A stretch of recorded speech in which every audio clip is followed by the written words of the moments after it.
빠르게 해설하고 조금만 쉬었다 할게요. 자, 그러면 얘들아 봐봐.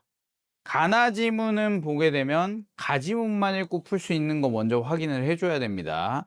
5번 문제 있지? 5번 문제가 가지문만 보고서 풀 수 있는 문제 단독으로 풀 수 있었던 거고요. 나머지는 다 가나를 읽었어야 된 겁니다. 얘들아 앞에 보면 이 법 해석 방법들에 대해서 물어보는 지문인 것 같은데 두 번째 단락까지 읽었을 때 그 다음 단락으로 넘어가면서는 담보에 대한 이야기로 바뀌어 버립니다. 그러니까 여기까지 읽고 나서 담보에 대한 이야기를 하고 있기 때문에 지금 어느 맥락에서 담보에 대한 이야기를 하고 있는 거지라는 걸 인지를 해줘야 되죠. 그 다음에 담보는 얘들아 유상계약의 맥락에서 밑줄 한 번만 쳐봅시다. 유상계약의 맥락에서 그럼 요 이야기가 하나의 법 해석에 대한 카테고리라고 한다면 그러니까 하나의 그 의미 덩어리라고 하면 이제 유상계약의 맥락에서의 담보가 나오고요. 그 다음 단락에 얘들아 밑줄 쳐볼까? 한편 담보는 채권과 관련된 맥락에서 밑줄 쳐봐. 채권과 관련된 맥락에서. 보이니? 근데 얘들아 이게 선생님 잠깐 봐봐. 시험장에서 너네가 네 번째 단락까지 안 읽었으면 이게 유상계약의 맥락하고 그 다음에 채권과 관련된 맥락이라는 게 서로 대비되는 쌍이라고 하는 거는 네 번째 단락 읽기 전에 모르는 겁니다. 그러니까 유상계약의 맥락이라는 게 지금 정의된 개념이라는 것 자체를 우리가 그 다음 단락까지 읽을 때까지 몰라. 그러니까 항상 우리가 그 의미에 대한 대립, 그 다음에 서로 그 앞에 단락이랑 내용을 연결지어서 읽는 거를 습관적으로 해 주셔야 된다라는 거예요. 그래서 유상계약의 맥락에서 봐봐잉. 거래 대상의 값어치를 보장한다는 의미로 해석이 된대. 담보는. 그지? 그 다음 계속 봅시다. 여기서부터 좀 독해가 깨지잖아. 유상계약이란 그 당사자가 서로 대가를 주고받을 것으로 약속하는 계약이래요. 그러면 여러분들 유상계약이라는 거는 쉽게 생각하면 당사자들끼리 뭔가를 서로 주고받는다라는 걸로 이해를 할 수 있습니다. 그 다음에 유상계약에서도 밑줄 쳐 얘들아. 유상계약이란이라고 해서 정의 내리고 있잖아. 그래서 자, 세 번째 단락의 세 번째 줄입니다.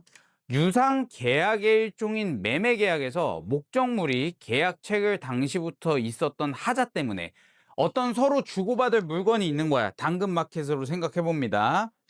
원래부터 하자가 있어서 대금만큼의 값어치를 못하는 상태였대요. 뭐 예를 들어서 자전거 사고 팔려고 했는데 막상 와보니까 체인이 부셔져 있고 뭐 이런 거 생각을 해볼 수 있죠.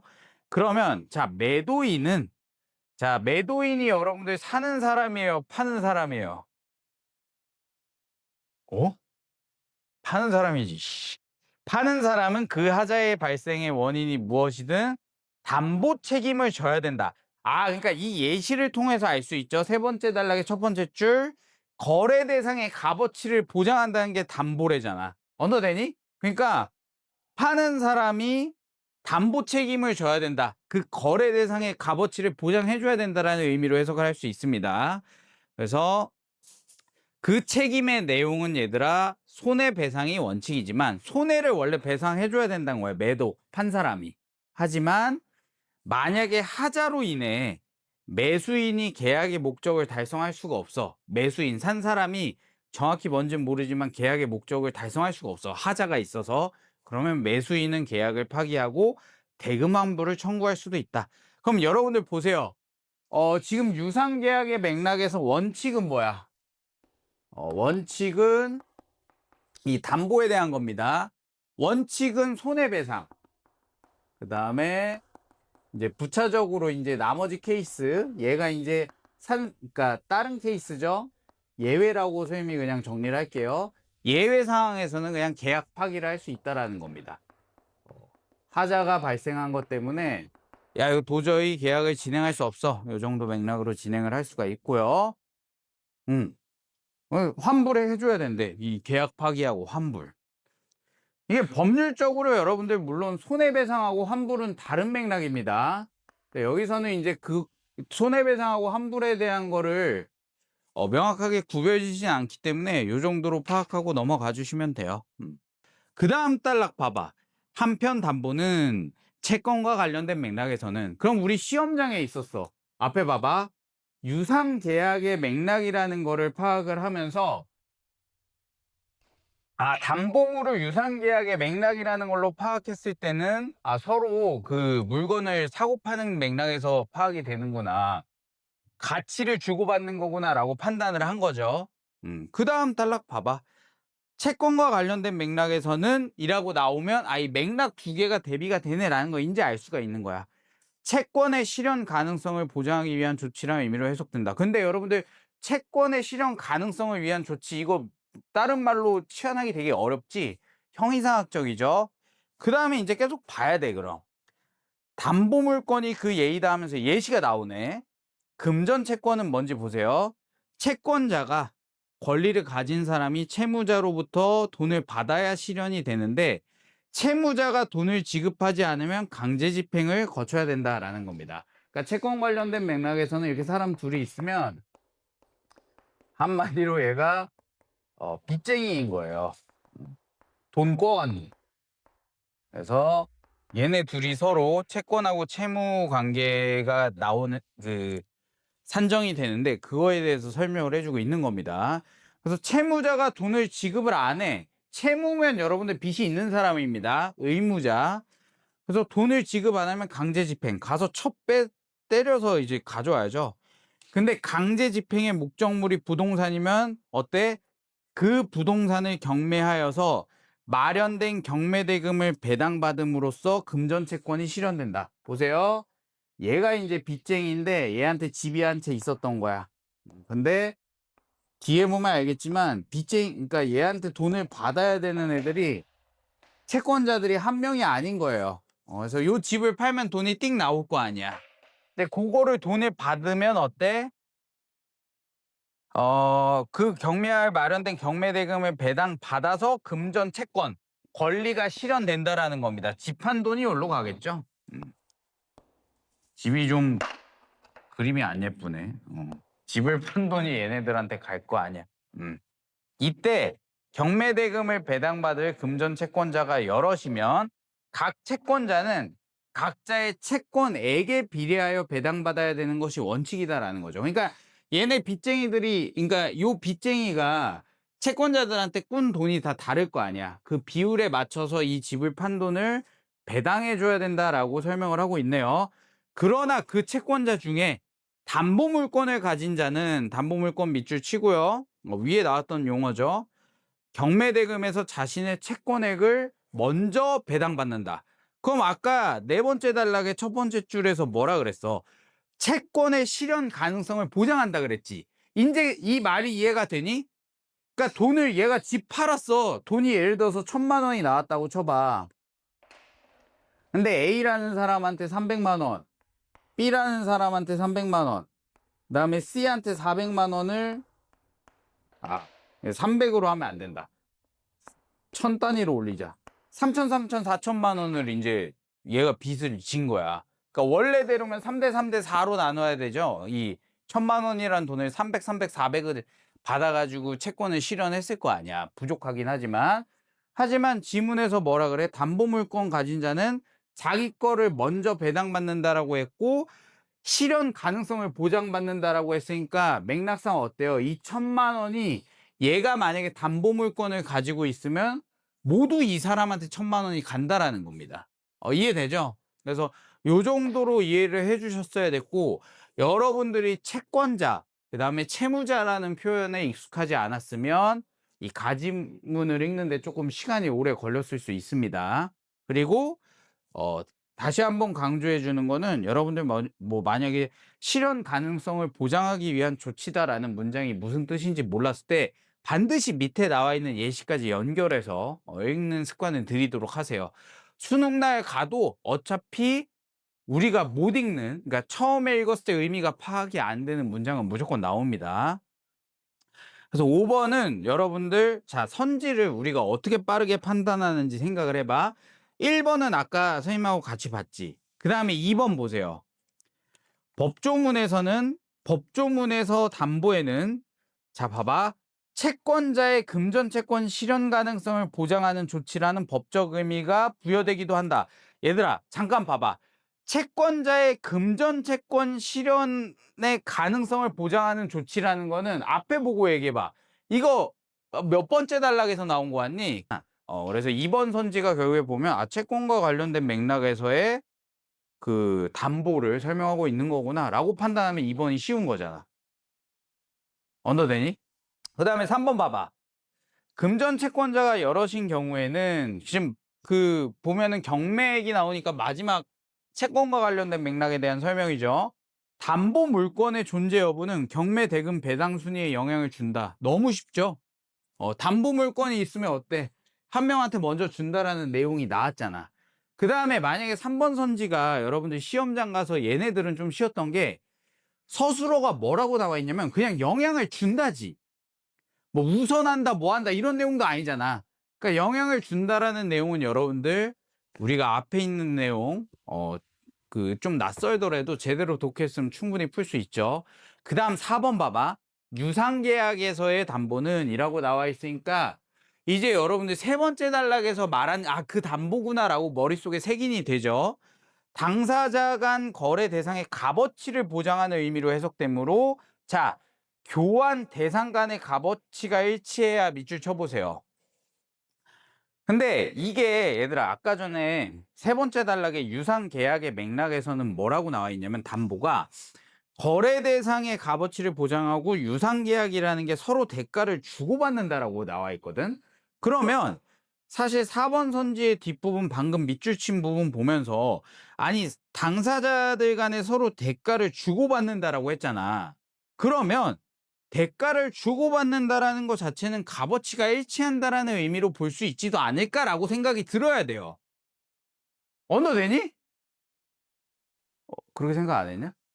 그러니까 예를 들어서 내가 누군가한테 2,000원 주고 어떤 물건을 샀어. 유상계약이야. 그러면 어쨌든 간에 교환 대상하는 거 2,000원하고 내가 혜인이한테 혜인의 핸드폰을 2,000원에 가져오는 거예요. 그럼 그 거래가 일치해야만 그 맥락이 성립하는 거 아니야 라는 생각을 할 수 있다라는 거지.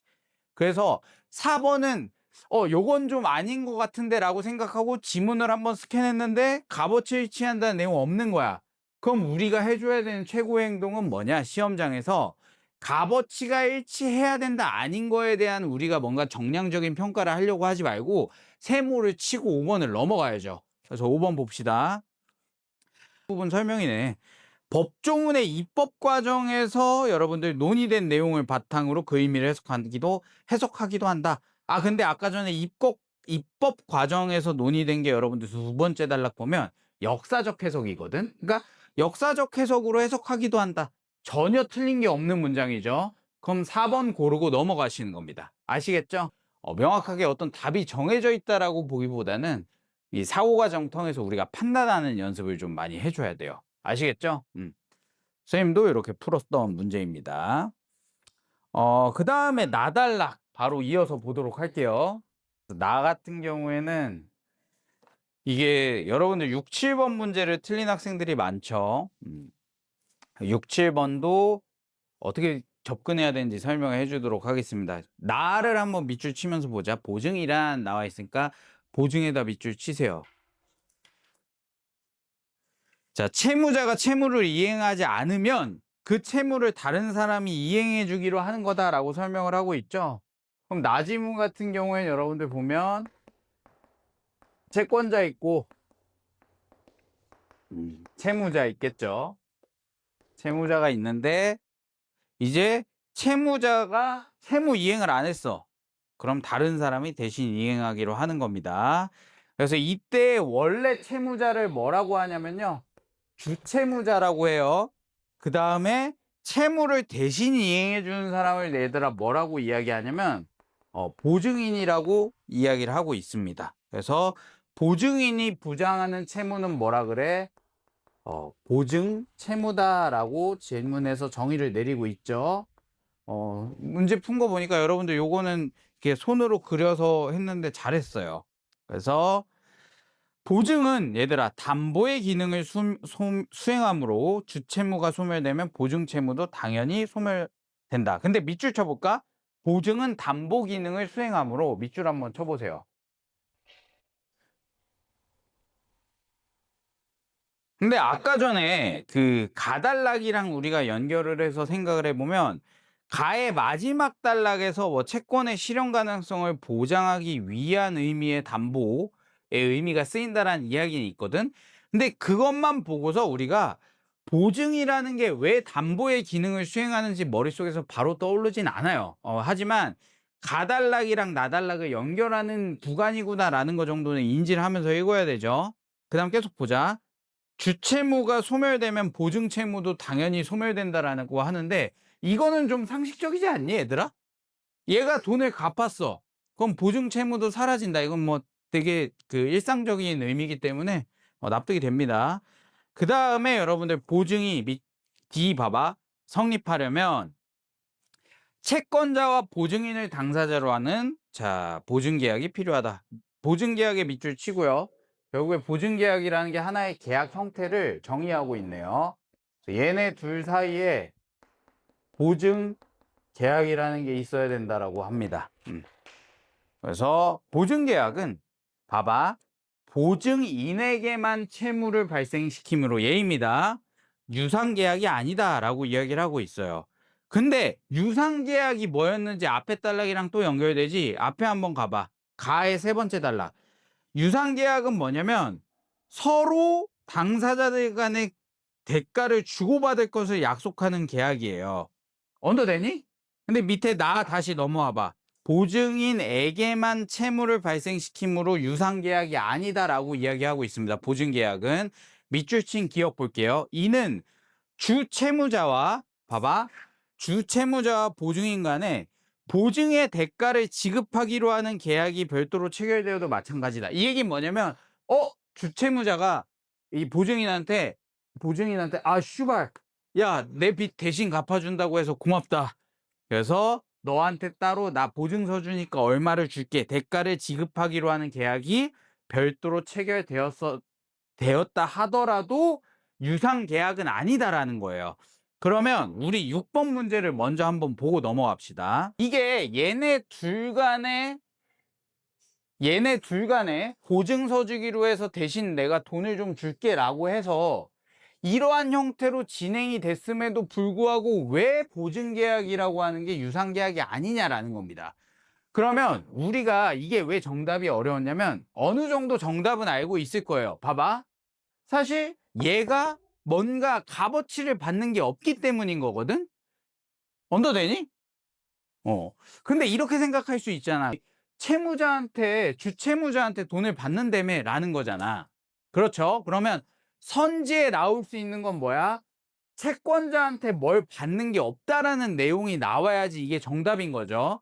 이런 생각을 한 상태에서 1번 선지부터 봅시다. 주채무자가 보증인한테 지급하기로 한 대가를 채권자가 대신 받을 수 있기 때문에 유상계약이 아니다라는 내용은 그냥 이상한 소리죠. 2번 봐봐. 보증인에게 대가를 지급할 의무를 지는 사람이 얘들아 보증인에게 대가를 지급할 의무를 지는 사람이 밑줄 친 기억에선 누구니? 주채무자잖아. 얘가 보증계약의 당사자가 아니기 때문이다. 결국에 보면은 보증계약은 얘네 둘이 맺잖아. 근데 대가를 주고받는 건 요거잖아. 그렇기 때문에 2번이 정답인 거예요. 보증인에게 대가를 지급할 의무를 지는 사람이 이 둘 당사자는 아니기 때문에 밑줄 친 기억. 주채무자하고 별도로 계약이 체결이 되었어도 보증계약이라는 건 유상계약이 아니야 라고 설명을 하는 겁니다. 우리가 여러분들 가장 적절한 거를 고르라고 하는 문제에 일반적으로 추론이 좀 들어가잖아. 그럴 때는 이런 식으로 정답 선지로 내려가기 전에 우리가 구체적으로 이 내용이 요거지라고 해서 한번 정리한 상태에서 정답을 골라놓고 그거에 대한 답을 골라야 되는 거예요. 아시겠죠? 그 다음 이제 다시 지문으로 돌아와 가지고 4번 위쪽으로 가봐. 오른쪽 단을 보자. 그래서 여기서부터 좀 어려워졌을 거예요. 그러니까 요 보증계약에 대해서는 이라고부터 시작해서 마지막 단락까지는 예시가 나와 있거든. 그럼 잠깐 봐봐. 지금까지 그 예시문은 별로 없으면서 지문에 대해서 정의된 내용들만 열거하다가 예시가 엄청 길게 나왔다. 이 얘기는 뭐냐면 당연히 케이스화해서 보기 박스 문제 내겠다라는 겁니다. 여러분들 이 정도는 인지를 해줘야 돼요. 그래서 보증계약에 대해서는 보증인 보호를 위하여 법적 규제가 적용된다라고 합니다. 얘를 보호해주기 위한 법적 규제가 있대. 우선 민법에 의해서 보증계약을 할 때 일반적인 계약과는 달리 여러분들 자 계약서가 작성되어야 하고 라고 나와 있죠. 근데 나는 여기서 좀 놀랐어. 그럼 일반적인 민법에서는 계약서가 없어도 된다라는 거거든. 근데 계약서 있어야 되는데 어쨌든 계약서가 작성되어야 하고 여기에는 여러분들 보세요. 보증인의 서명이나 기명 날인이 있어야 된다. 그러니까 두 가지 조건 나오죠. 서명, 기명 날인. 기명 날인이 뭔지 몰라도 상관없습니다. 기명 날인은 뭐냐면 이름 써져 있잖아. 그 옆에 그냥 도장 찍는 거예요. 내 그 직인 같은 거 가지고. 그래서 이를 위반한 보증계약은 무효이지만 이라 나와 있죠. 그러니까 이거 두 개를 다 제대로 지켜야지 보증계약이 유효라는 겁니다. 하지만 자 예외 케이스가 나옵니다. 보증 채무가 이행되었다면 보증인이 그 무효를 주장할 수 없다. 이미 내가 채권자한테 돈을 갚아버렸어. 그러면 이거 계약서 안 쓰고 했어도 그제 와서 다시 내 돈 주세요 하면은 안 된다는 겁니다. 언더되시죠? 주채무가 주채무자의 사업과 무관한 금전 채무다. 그러니까 얘가 채권자한테 돈을 꿨는데 지 사업이랑 무관한 거야. 그걸 금전 채무라고 그냥 정의를 내리고 있네요. 사업과 무관한 금전 채무. 그 다음에 보증인이 대가 없이 보세요. 주채무자에 대한 호의로 보증 계약을 한 경우 두 가지가 나온 겁니다. 얘가 사업 자금하고 관련 없거나 이 보증인이 채무자한테 그냥 호의로 난 널 좋아해 하면서 보증 계약을 한 경우에는 보증인 보호를 위한 특별법에 의한 보호도 제공된다라고 합니다. 그래서 예시가 나오죠. 보증 기간이 명시되지 않으면 3년으로 간주를 한다라는 겁니다. 뭐 마지막 보증기간 3년으로 간주되는 게 왜 얘를 위한 보호인진 셈은 잘 모르겠습니다. 머릿속으로 정리할 때 그냥 보증기간 3년으로 간주를 하는 게 특별법에 의한 보호의 하나이다라는 식으로 처리하고 넘어가야죠. 그 다음 단락 봅시다. 얘들아 채권자죠. 주채무자에게 주채무 이행을 청구하지 않고 곧바로 누구야? 보증인에게만 보증채무 이행을 청구한 겁니다. 돈 내놔라는 거를 빚쟁이한테 해야 되는데 그 옆에 보증인한테 가서 해달라고 한 거죠. 그럼 보증인은 주채무자가 강제집행 대상 재산을 보유하고 있음을 채권자에게 증명하는 거예요. 그러니까 보증인이 저 새끼 돈 많아요 라고 채권자에게 증명을 해서 보증채무 이행을 거절할 수 있는 권리가 있다라는 거죠. 그러나 보증인이 이러한 권리를 포기하기로 하는 밑줄처분입니다. 연대보증특약. 그래서 요거를 잘 봤어야 되죠. 근데 이게 여러분들 보면 이 특약이라고 하는 게 앞단락에 나와 있는 보증인 보호를 위한 특별법하고 내용이 중첩돼서 마치 특약이 있으면 보증인을 보호하는 제도다라는 식으로 오독을 하는 학생들이 상당히 많았습니다. 근데 여기 보면 어때? 특약이 보증계약에 포함될 수 있다. 근데 이 보증 특약이 뭐야? 보증인이 이 채무자 새끼한테 돈 존내 많아요. 얘한테 받아가세요 라고 말할 수 있는 권리를 뺏어가는 게 연대보증 특약인 거예요. 보증인한테 불리한 겁니다. 그래서 이러한 특약을 한 보증인이 밑줄 그 네모 꼭지에 나와 있죠.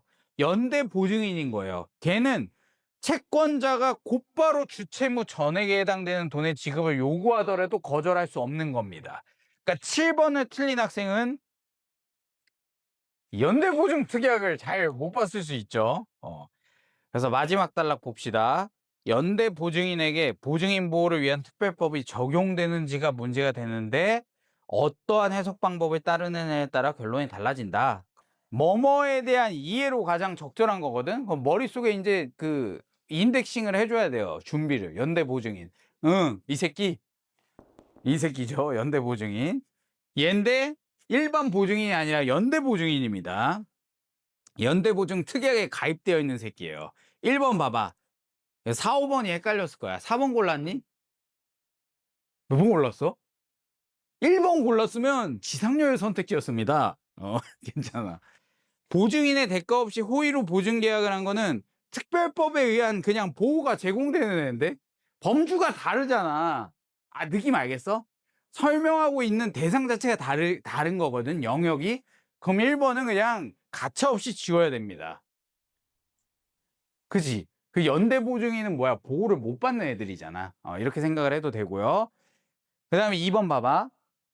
보증인 보호를 위한 특별법 제2조 물리해석에 의하면 이 법의 적용 대상에 해당된다는데 이 보호를 위한 특별법이잖아. 그럼 보호해줘야 되는 애거든? 그 연대 보증인은 보호를 못 받는 애들이에요. 그러니까 2번 아닌 거죠. 그러니까 선지를 얘들아 막 우리 해설지 같은 거 보면 엄청 어렵게 써놓잖아. 그게 아니라 우리 스스로 해설지를 좀 만들어 보는 연습을 해줘야 되는 거야. 그러니까 선지를 되게 단순하게 생각해 볼 수 있는 거거든. 그 다음에 3번 봐봐.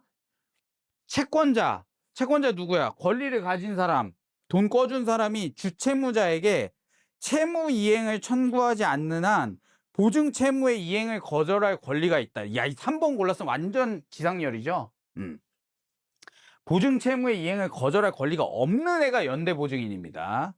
그 다음에 4번 내려와 볼게요. 채권자와는 보증 계약을 하고, 채권자하고는 보증 계약을 하고, 채무자하고는 연대 보증 특약을 한대. 이 연대 보증인이 얘하고는 보증 계약하고 얘하고 연대 보증 특약을 해서 보증 채무를 부담하게 된다는데, 얘들아, 연대 보증 특약 같은 경우에는 명시적으로 누구랑 한다라는 내용이 안 나와 있어. 그러면 4번은 어떻게 해야 돼? 지문 가서 찾아봤는데 안 나오지. 세모 쳐야지. 그 다음 5번 봐봐. 채권자가 주채무자에게 채무의 이행을 청구하여 채권자가 주채무자 원래 있던 새끼죠. 이 새끼 원래 돈꾼 새끼 이행을 청구하여 그 채권이 실현되면 더 이상 보증 채무를 이행할 의무가 없다는데 이거 정답이 잘 안 보였던 학생은 사실 5번에 대한 정보는 나의 첫 번째 단락에 있어. 보증이라는 거 자체가 뭐라 그러냐면 하나 둘 셋 넷 다섯 여섯 번째 줄에 주채무가 소멸하면 보증채무도 당연히 소멸된다라는 거 보이지? 은서야 보이니? 요거 때문에 그랬습니다. 그래서 항상 보게 되면 밑줄 친 네모에 대한 밑줄 친 부분에 대한 근거가 여러분들 그 앞뒤로만 있는 게 아니라 앞부분에 나와 있는 대전제에서 나올 수 있다는 거 항상 의식을 하고 문제풀이 진행을 해주셔야 돼요. 알겠죠? 갑은 자신이 보유한 예술품을 1년에 한 점씩 을에게 납품한 거죠. 대금을 받기로 한 매매 계약을 했대. 그래서 갑이 네 번째 줄입니다.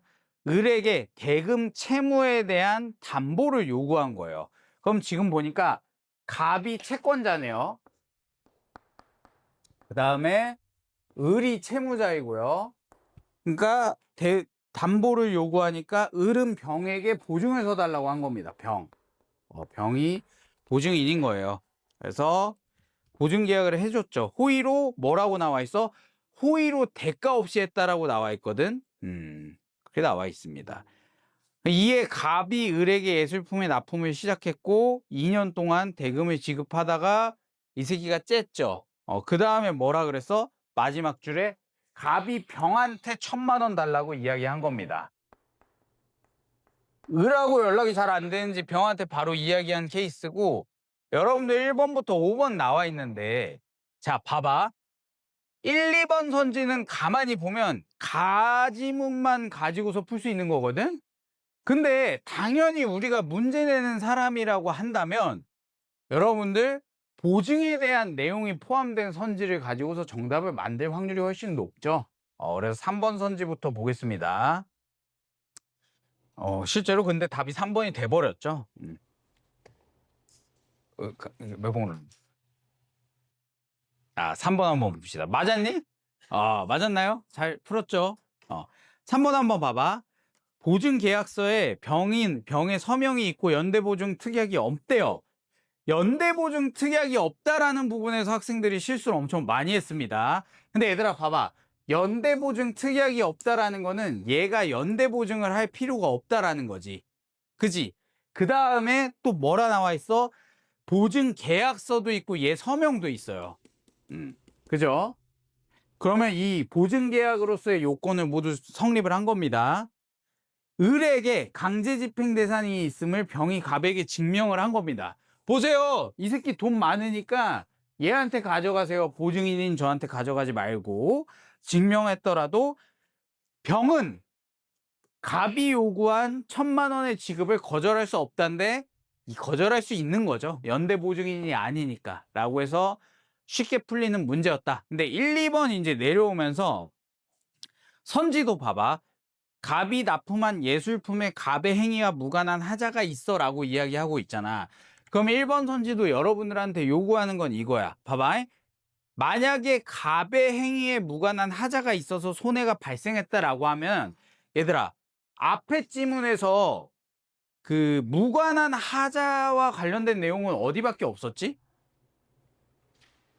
가달락에서 여러분들 유상계약의 맥락에서밖에 없었잖아. 서로 대가를 주고받는 거. 아 그러면 유상계약의 맥락에 대한 걸 물어보고 있는 선지구나라고 판단을 해주고 우리가 그 범주 안에서 선지에 나와 있는 내용들을 판단을 해야 된다는 겁니다. 이해되나요? 그러니까 결국에 1번 선지 보면 그 하자를 알 수 있었으면 손해배상을 받을 권리가 없다 있다. 그 얘기는 결국에 유상계약의 맥락에서 너가 한번 이 상황을 판단해봐 라고 문제 낸 거잖아. 언더되지? 근데 너네가 1번 선지 판단할 때 이거를 가하고 나 전체 영역으로 확장을 시켜서 이게 손해배상을 받는 게 과연 법적으로 맞을까? 한문철 빙의하면 안 된다는 거예요.